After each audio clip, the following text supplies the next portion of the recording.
Hey, what's up guys? In this video, I'm going to be going over the fundamentals of clips in Ableton Live.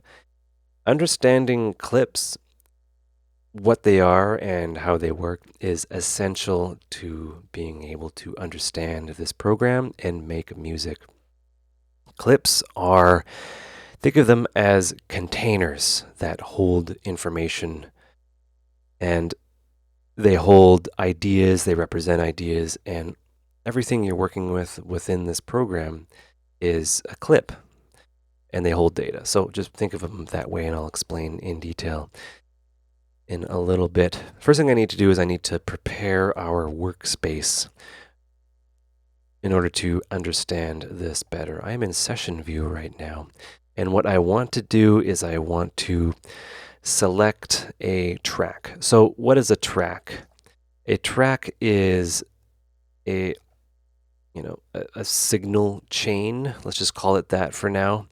And they're all kind of vertical in the session view, at least, right? And they are numbered sequentially, 1 through 4 in this case. Each one of these is a track. So we got 4 here. Each one of these is a track. And what we can do actually is we can click on the top, the track title bar. If we're referencing the info panel, we can click on them and then highlight them, which better gives us an understanding of what's going on. The ones that are called MIDI, I want to get rid of. So I'm going to select the first one, right click, and then go delete. And I deleted it. And don't get confused. I'll explain what the numbering and the naming conventions mean momentarily, but we're just going to select the remaining MIDI track and delete that. So we're left with 1 audio and 2 audio. The reason why the numbers change is because if we right-click and rename, we'll see number score audio. So number score is a wildcard that kind of truncates and names the channel based on the integer that the channel is. So it's an automatic numbering system, and that's what the number score is. So it's pretty useful. So in case you're wondering why numbers change a lot, that's why. So I'll click outside of that. Next up, we're going to go into the comment section, into the pinned comment, and download the file. And what the file contains is a folder called Ableton Live 10 Ultimate Tutorial 04 Clips. I want you to put that in a folder on your desktop called, mine's going to be called Sadowik Ableton Files or something like that. Just put the folder in another folder so we can import it in. So let's go add folder right here in the browser section, and we will see the folder in question. For me, it's going to be a little bit different. Let's look at this. So this is the folder that I've created on my desktop. It's not actually in my desktop, it's in my video folder, but yours will be in your desktop. Just click on that. Just click on the folder, right? And then go select folder. I'm assuming that we have, we're somewhat computer literate and we can do this. So we'll notice that the folder is now in our browser, right? And we'll click on that and it'll look kind of like this right here, right? And we'll open up the panel and it's named Ableton Live 4 Tutorial 04 Clips, which is the name of this video. It's very convenient. We'll open that and we will see kick and snare. So if we click on these in the browser, by default, it will automatically play in the bottom here. And these are loops. Well, they're not real, they're just WAV files, but Live will analyze them and determine that they are, in fact, loops. So if we hit this, it'll start playing. If we want it to stop playing, we can just, what I do is I just click over here on something in this area right here, or I'll hit stop or what have you. So yeah, we'll just do that. I'll click on this and the preview down here will start to play it, really. And I'll click right here to stop it. So we may notice that there's a check mark next to that icon there on the kick that we played. What does that mean? Well, let's go back to our super awesome Cyclic file folder. And we'll go into the we'll go into the clips right here, and we'll notice that we have a new file that we created, which is a live clip settings. This is the setting, all the options and settings within our clip that we're going to kind of be creating. So what Live does is it's very smart. It will analyze a file and kind of dictate what it is, how long it is, whether it's a loop or a one-shot. These are all terms we'll get into later.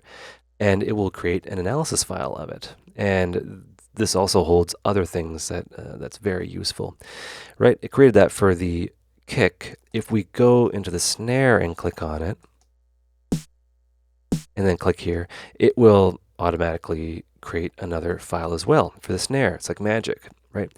These are analysis files, and they hold a lot of information pertaining to the clip. So a clip is when we drag in a file, whether it's MP3, WAV, MIDI, we're not actually dragging in the file. Well, we are, but we're not actually manipulating the file. We are manipulating the clip container that it's within. So I'm going to drag in a kick here. I'm going to make this, right? If we want that to not play automatically, we'll hit that blue headphone preview thing there. So now there's no auditioning of sound, so we can turn that back on later if we wish. I'll collapse that a tiny bit. I'm going to take this kick and I'm going to move it to an empty cell. So what is an empty cell? I'm gonna show you. Hold on to your hats.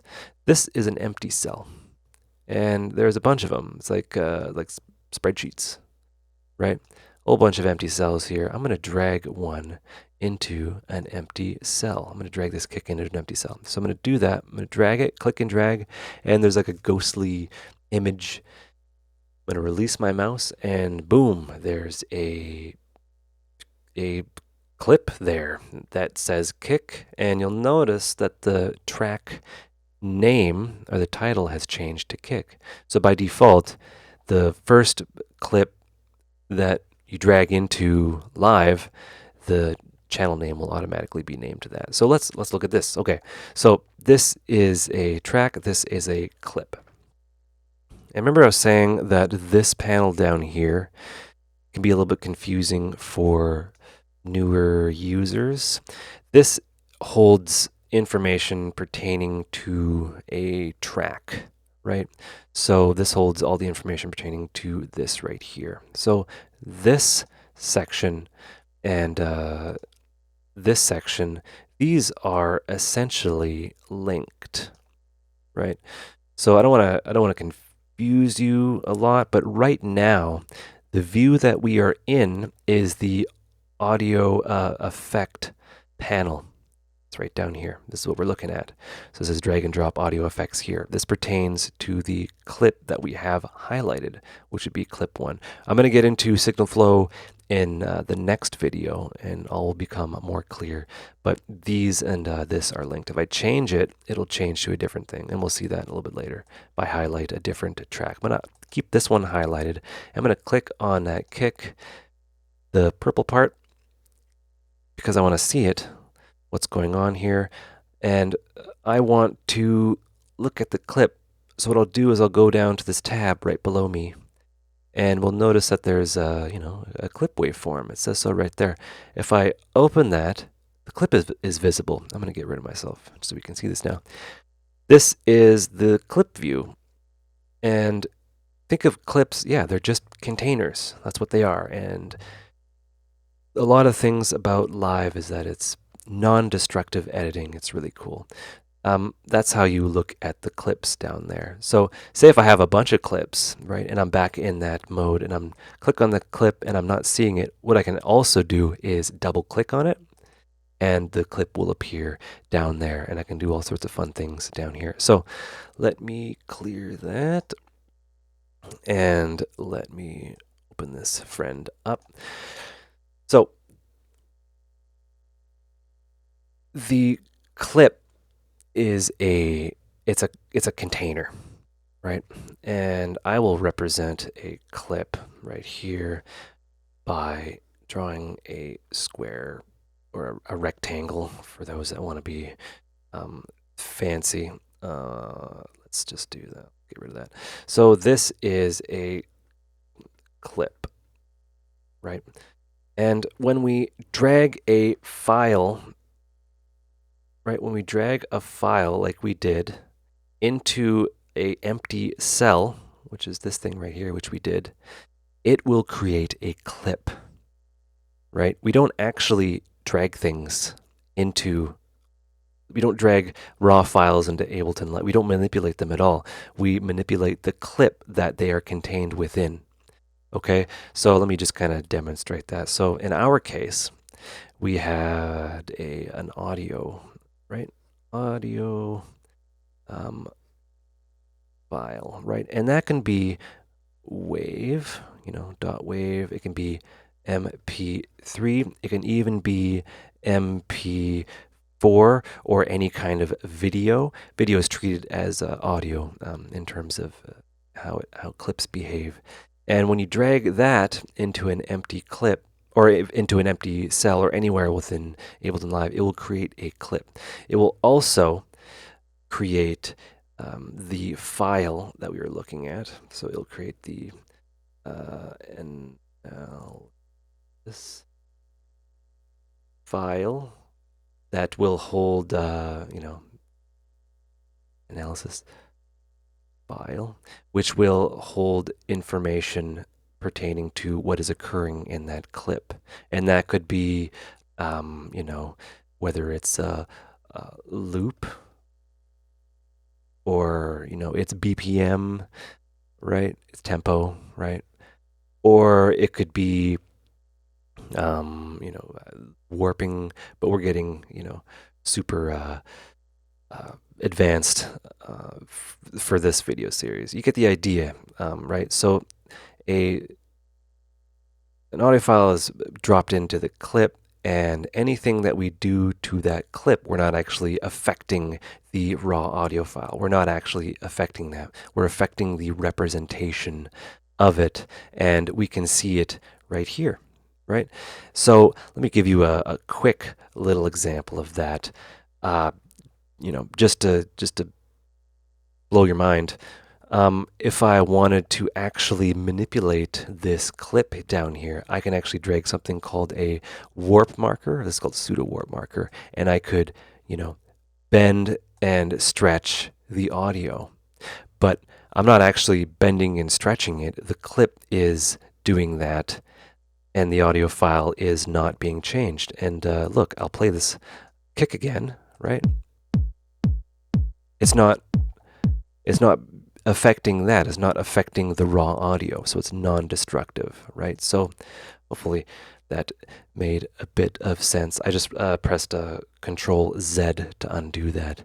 You can do all sorts of things within clips, and it will create analysis files. Think of these as mini programs, right? A clip, yeah, actually, you know what? It's like a program within a program, right? So I'll just write that down because that's good. It's like a mini program, right? It's a mini DAW. Okay, a clip will assume whatever you put into it. So let's say we drop in or create something called MIDI, which would be that would be data. Right? Data can be MIDI, and MIDI holds a bunch of information. And that would be note, or let's say, modulation, or like anything real, like MIDI is everything that's not audio. Audio is a kind of, a signal that's AC over time. Data is essentially, pulses of, data that travel along, and then audio is, a sine wave or any kind of arbitrary wave that you are looking at. So yeah, clips are that. All right. In this case, this is an audio clip. right? It's relevant and contextual to what audio is. Like there's no data, there's no like MIDI information or anything within this. If I wanted to show you what a MIDI clip looked like, we actually create those, or we can drag them in, but it's actually more fun to create them. So I'm going to go up in here. And so far, we've only been working with audio tracks. Let's work with MIDI/data. So let's right click and go at the top here. Right click, insert MIDI track. And this is a MIDI track, and this deals with MIDI. What I'm going to do is I'm going to create a MIDI clip. So I'm going to go into a cell here. I'll go into this one just to show you how that works. You can put things into any cell you want.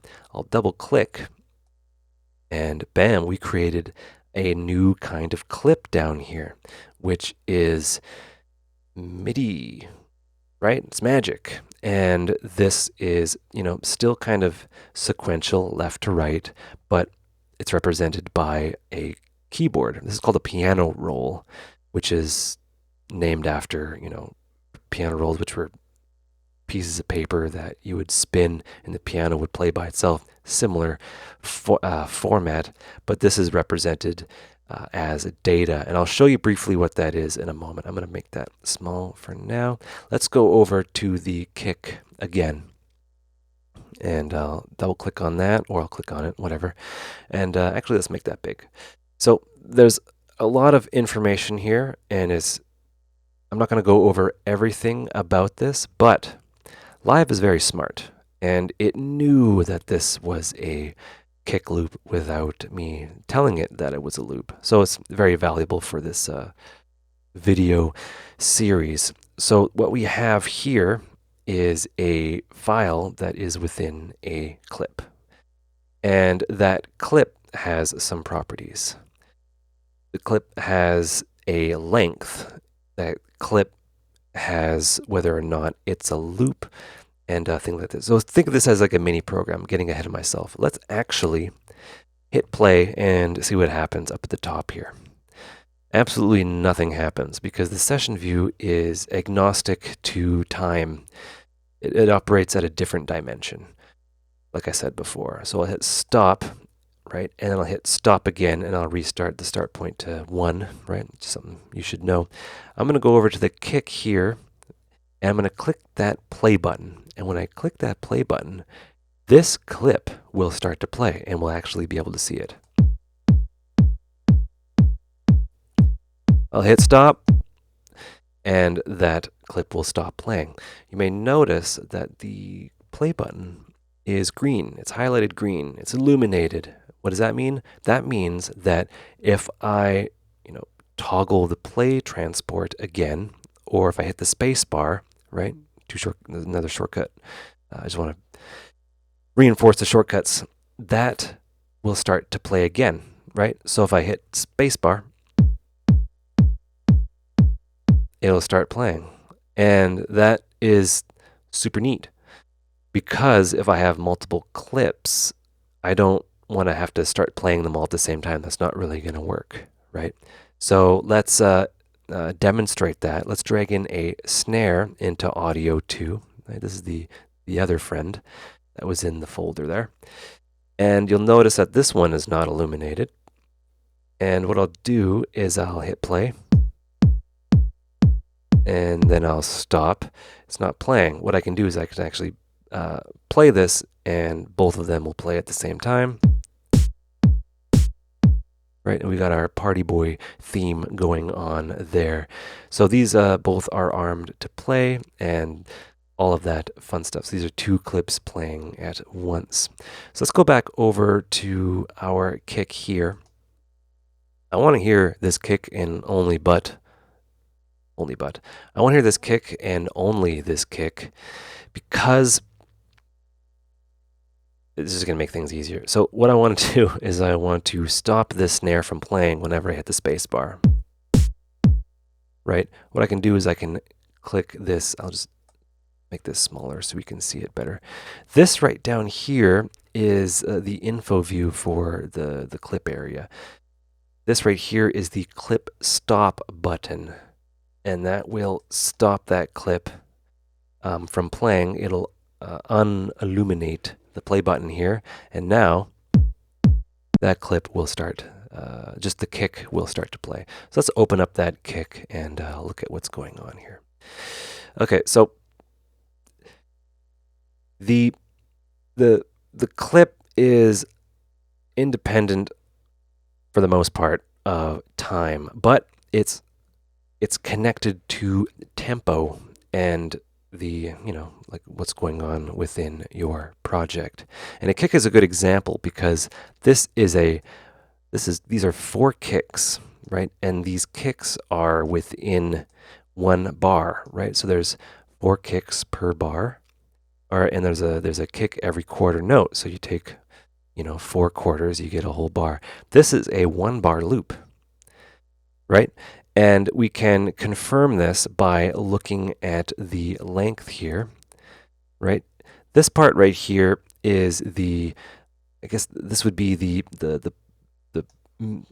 play transport within the clip, right? So we have the position and the length. So the position, it starts at 111, right? Which would be, referencing the first, I guess, beat of the sample here, and the length is 1, right? And if I were to change that, what the heck is that? I change that to 2. Well, we don't actually have that information. The clip gets bigger because the clip is just a container for this thing. It's a container for the WAV file, right? And I can, make that smaller or bigger or what have you, I can make that that big. But yeah, let's just set that to 1 and then set this to 1. Nope. Stop it. You can tell I don't move that around that much. So we'll notice that the display has moved a tiny bit, and I want to show you how to zoom because it will allow us to navigate and do some fun things within clips and within the arrangement and all that. The zoom area is this strip up here. I'll actually highlight it, right? And this will kind of show us the time signature within our clip. So this is bar 1, right? Bar 1, the start of bar 1 is right here, which makes sense. And then the start of bar 2 is right here, but we don't actually have information past then, so there's nothing that can occur past then, right? So we can actually drag this and zoom up and down, and it will automatically scale back to where it was, right? And we can zoom in further by clicking and then dragging down. We can zoom into this audio signal and look at stuff. And then we can go so far that we can actually see the sample points, which is pretty neat. And then I'll drag that and I'll zoom back out all the way. We see the full loop. I've actually highlighted this area, and this gives us some kind of contextual abilities in order to kind of change this clip. And I'm not going to get into the super advanced stuff, but we can do all sorts of things within this. And when we hit play on our transport, this will play sequentially. We can actually see the playhead, right? And it will loop. Well, what if we don't want it to loop? We can actually toggle that off, right? And that the loop position and all of the relevant information goes away. And what we can do is we can hit play here, and nothing will happen. We'll hit play on this kick, the kick cell or the kick clip that it represents. It'll just play once, right? That is a one shot, right? So one shots would be like, I don't know, white noise or like a crash or something, like things you only want to play once. But this we want it to play as a loop. And we'll do that again by selecting loop. And you'll notice that it's really important, super important stuff. We hit loop, there is this purple bar up here, right? And I will actually highlight that because it's very important. This right here is the loop bar. And you'll notice that as we go on, loop bar, if I can spell. This is the loop bar. I just wanted to write that down just because it's very important. This will dictate what loops over and over again, the looping section. We can actually take that loop start position, that purple bit, and move it like so. We can move it around. And we can take this one right here and we can move it around. So what does that do? Well, this will shorten the loop section. Actually, we got to press play here. So it's set to loop now, and we'll hit play on the session view clip here.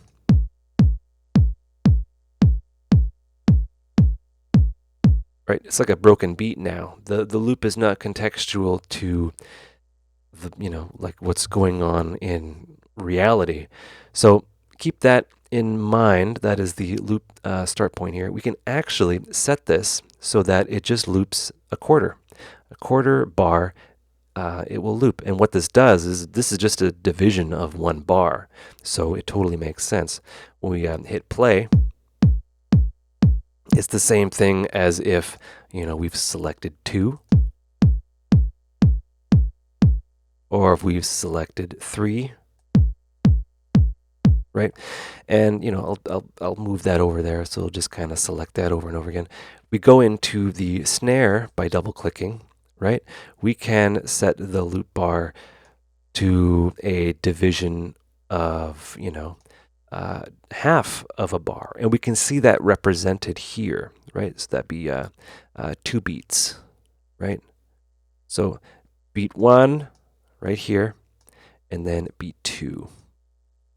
Okay, so that would actually, it'd be worth to kind of demonstrate that. So at the beginning here, right, and these are stereo files. That's where there's 2 of them. So this would be.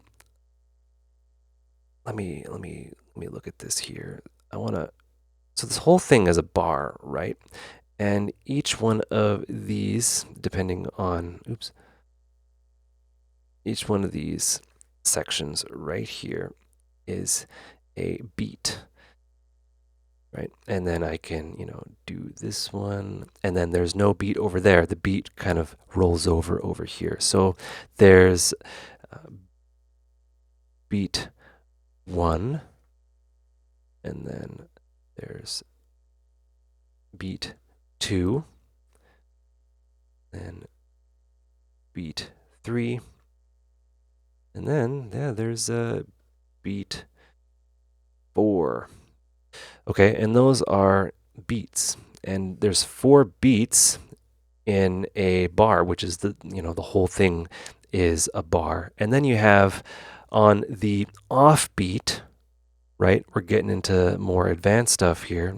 I guess music theory would be this section right here. This would be the offbeat. So if you have a beat, and I'll go over to the kick so I can demonstrate here. Right, we got beat. If it's on the offbeat, we'll hear a tss, tss, tss, right? We hear like a hi-hat or like an offbeat bass or something dope like that. And I'll do that. Right, and that'll become, more and more kind of apparent as we go on and start making, more and more music that way. So you got your beats, right? And the length is 1 beat for this particular loop region, right? And I can demonstrate that if I move this over, that number changes to 2 beats. 1, 2, right? 2 beats. Bum, bum. And I can actually change this number to this. So hopefully this is starting to make more and more sense of how the clips work and things like that. If you're confused a little bit, I'll just move that there. So let's look at the grid's relationship, right? These are going to be things I'm going to repeat ongoing throughout the series, but you'll start to get it. The grid down here, right? This grid is in 64ths, right? If I were to right click and go quarter, right? This would highlight quarter, and this would be like quarter notes or something like that. So beats and quarters are this is a quarter of a bar, right? And this would be an eighth of a bar. This region right here, right? So just there's a relationship between the grid and the loop length, but you don't need to really worry about that much. And I hope I'm explaining this well. I'm going to right click and set this back to a narrow. Another thing is the play start position, which is below the loop area. This is the play marker. This will dictate where the clip will start playing within the wave file or file that you put in there. So let's look at this, and what this will do, right? If we have the play file over the play marker over here, we select kick and snare, right? That makes sense, right? If we go over to the kick here and we like offset this, right? It'll start playing here and then it'll repeat as normal. It does some weird stuff. And this is important for when you're jamming with loops and things like that. If there's a sound that comes in before, things are kind of, I guess, happening, you want to have the loop start point start, before over here. So there's a bit of a lead in. So if there's like a whoosh and then things come in, you want that. Hopefully that makes sense. All right, let's just move this play marker and all that over there. Cool things you can do with looping as well. If we go over to the snare, we can change the signature of how things play as opposed to this right here, right? So there's all sorts of things you can do to manipulate your samples and how things work just with moving the loop marker around. Right, so that's on every beat. If we wanted to change it to every offbeat, right, I would move that over there, move that play marker over there, and now the snare will be on every offbeat. Right? Hopefully that makes sense. And you can do all sorts of fun stuff with that. So those are the basics of clips in the, I guess, audio realm, but let's look at MIDI a little bit further here. So MIDI, this is our MIDI clip. We're not going to put anything in here quite yet, but MIDI is, it follows the same formula of there's like a loop area up here, and I just made that a little bit bigger. MIDI gives you this cool ability to MIDI can do a lot of things. MIDI was designed in the late 80s, and it is so well designed. It's still the standard for information exchange between synthesizers. We're going to get into MIDI a lot more later on, but MIDI still works in terms of I want to actually stop these two from playing. So what I'm going to do is I'm going to go over to the master channel here, or master track, and then hit this stop button. And what this will do is it will stop. It'll unilluminate and no kind of files will play there. So I'll just do that, and both of these are unilluminated. Let's go into the MIDI section here. Just hit play on MIDI. So MIDI also has a linear kind of timeline, has loops, has length, 1 bar, things like that. But it's a piano, okay. And what we're going to do is we're going to get our pen out and we're going to write down another important shortcut, and that is the B key. B gives you the ability to draw. We're going to draw in something. I'm going to hit B, and our thing changed into a pencil. I'm going to hit a piece on our, anywhere here, and it's just, for the sake of example. I'm going to, look at this. This does not contain any audio. It contains data, right? And basic, MIDI in terms of keyboard kind of, explanations, and we can move things around, and we can take this and drag this all around and stuff like that. And I just want to kind of hammer home the idea that a clip can contain data as well, and then inside the data, each of these contains data itself, right?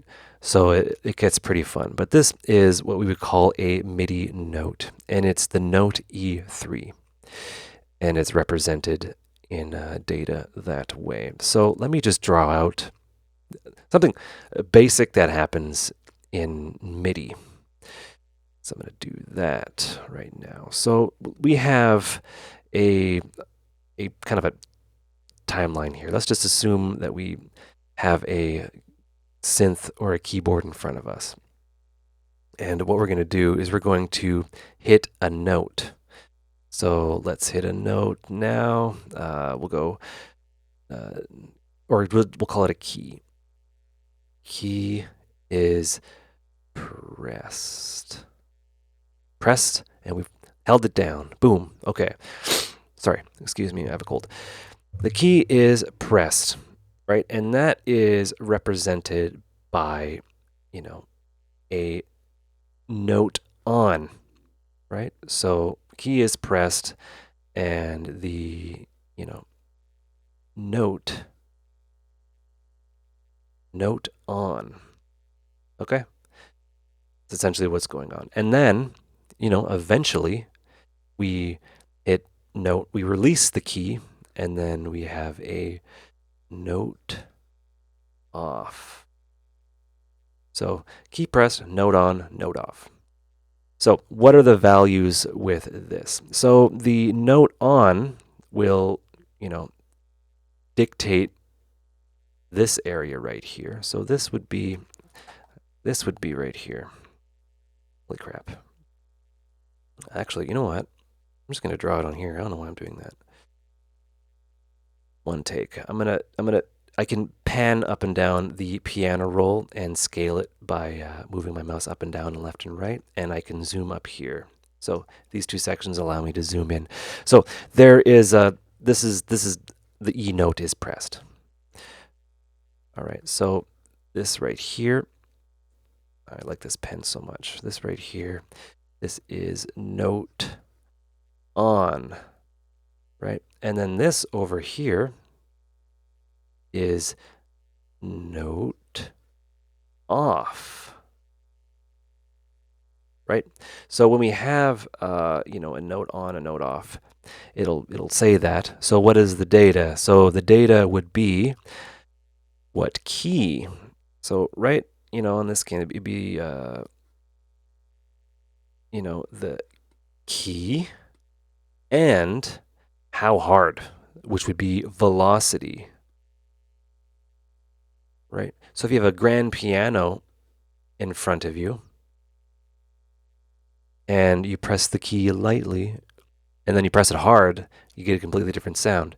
So note on will be, the note will be on. It'll be what key is it, and the MIDI will spit out some data, and that will be, E3 or whatever. And then velocity will be a value between 1 and 127, or I guess, we'll just say, a value between 1 and 127. And 1 would be, pretty light, and then 127 would be as hard as you can. So think about that, right? And that velocity, well, the key is represented right here. This is the key, right? And the velocity is actually represented down here in this little bar. Or panel, I should say, sub-panel, right? This right here is the velocity bar. These are called bars, and you can move that up, right? All the way up, it matches with 127, and then all the way down, it'll be 1. And we'll notice that the shade of the MIDI note changes over over, the value range. So this is very useful in order to kind of humanize when you're playing a virtual piano, for example, that will kind of dictate what's going on there. So next up, it doesn't actually say, this note is pressed, this note is pressed, this note is pressed. It'll just say note on, velocity, and this key, and a couple other things like what channel and things like that. Note off is just a single signal note off. It's not actually just, it doesn't keep on saying, the note is on continuously. It'll just say, okay, note is off. And that information, will be, it'll just be a note off, which will be a cut. And that'll be, note. I'll just write that down. And also something called the off velocity. So it'll be like note off and then off velocity. And the off velocity is represented down here as well. And we can right click and go to note off velocity. And that's how how aggressively you release the note. And that gives you more expression. So that's essentially, in terms of a note, that's what MIDI does. There's a bunch of other things that MIDI does, but that is beyond the scope of this video. So this clip contains any number of notes sequentially with this basic information. And for the sake of this video, I'm going to end that on that. And we're just gonna leave it like so. So we'll get to MIDI more later. I'm gonna make that smaller. Oh, actually, I collapsed that. I can click on this triangle again to uncollapse that. So yeah, let's move on to some other kind of fundamentals of clips. Clips are not linked, right? And I'm going to show you that, right? So we have our kick loop here that we've essentially, affected. We can, let's say, copy and then paste, right? So we have a copy of that, and we've pasted it into an empty cell down here. We can actually change this to something else, a different kind of thing like that. So I've obviously changed it. If we go back to this one, it doesn't. So containers they're independent of each other. So if you make changes in one, it won't affect the other, which is important to get across. So this would be a completely different clip in the eyes of live and things like that. So from here, I want to kind of briefly go over, transferring these ideas into, not so much transferring, but like looking at arrangement, the arrangement view. I'm going to go over here and click stop. And we're going to go into the arrangement view just briefly, right? And we'll go over here and we will look at all of these channels here. And we'll notice that they're the same names as these ones because they are the same. These are kind of shared between them, all right? So we'll go back to arrangement and we'll look at this. And one thing we need to do, because we've been playing around in arrangement, is you can't have a track playing in arrangement and in session view at the same time. The reason for that is it just doesn't happen. But you can have some playing in session and some playing in arrangement. And how you select which track is in arrangement and which one is not is this button right here. We can select just, the kick is back in arrangement. And this is getting more advanced, but I'm just gonna select all of them so they're all not in arrangement here. And what I can do is I can simply drag this kick into this timeline here, or arrangement view. And there's my kick in that clip, in a new clip that we're all looking at. And this is another way to drag things in.